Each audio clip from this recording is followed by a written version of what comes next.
Shalom everyone. Today we will be discussing Parshas Vayeitzei. So Yaakov is on the run and he leaves his parents' house. He's headed to the east. He's going to his uncle Lavan to find himself a wife.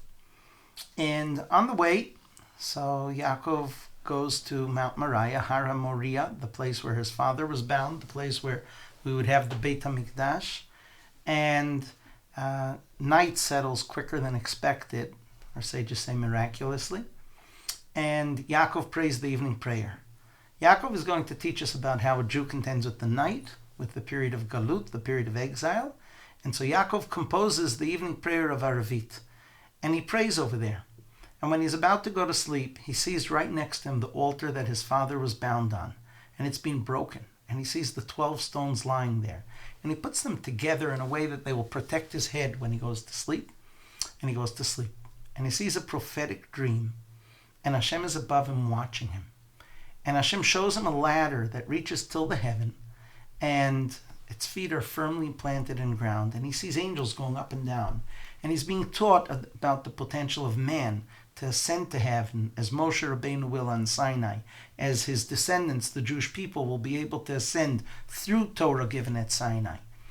And Hashem tells Yaakov Avinu, as you watch angels go up and down, every one of those angels represents one of the 4 great nations that will ultimately put your descendants in servitude.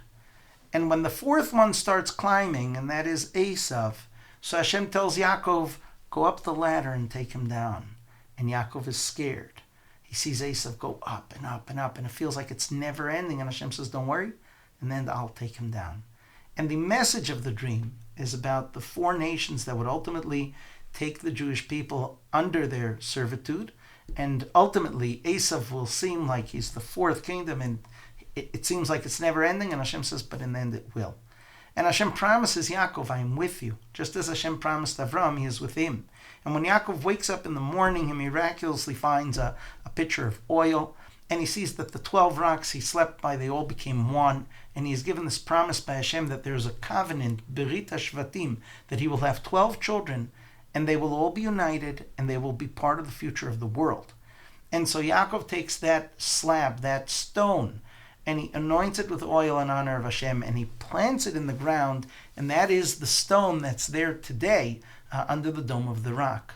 And Yaakov goes out, and he comes to the well, and he asks the shepherds, why are you all gathering so early? What's the deal?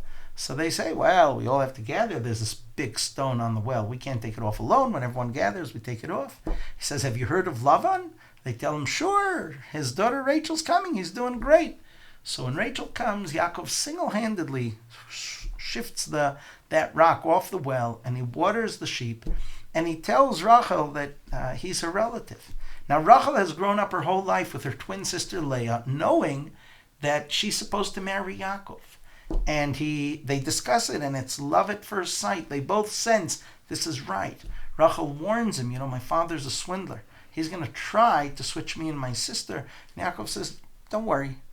Part of the Torah we learn is also how to undo swindling. I'll outsmart him. And so Yaakov teaches him the 3 mitzvahs that a Jewish woman has in Judaism. Chala, nida, adlakas haner, family purity, the bread, that we take off a part of the bread and we give to a Kohen, and lighting a candle, making sure there's light in the house for Shabbat. And that is, he says, the code. When we get married, I'm going to ask you that code. And that way, if he tries to trick me, I'll know it's you. Well, he makes this deal with Lavan. Lavan asks him, what do you want in order to marry my daughter? He says, I'll work you 7 years for Rachel, your younger daughter. And at the end of the 7 years, the wedding is made at night. And Lavan tricks Yaakov, and he takes Leah, and he says, Rachel, you're staying home. And he takes Leah in the wedding gown, and it's dark. And Rachel sees to her horror that Leah is going to be embarrassed publicly when Yaakov asks her, tell me the code, and she won't know it. So Rachel tells Leah the code. And the next morning, Yaakov realizes that he was duped, and he goes to Lavan and he says, what'd you do? And Lavan says, hey, over here it doesn't work that way. You got to marry the elder before you marry the younger. So you can marry the younger. We're going to finish your 7 days of rejoicing, Sheva brachos. You'll marry Rachel, and then you'll work for me for 7 more years. And Lavan shows him that the people are on his side and he's the only one in town. So Yaakov has no choice and he does that. And he's faithful to Lavan. And then at the end of the 14 years, he comes to Lavan and says, I gotta go. And Lavan says, I recognize that all my blessing is thanks to you. So if you could stick around, we'll make whatever deal you want.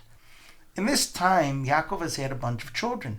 Leah has had Reuven, Shimon, Levi, Yehuda, and she's always pining for Yaakov to feel closer to her than Rachel, but that doesn't work.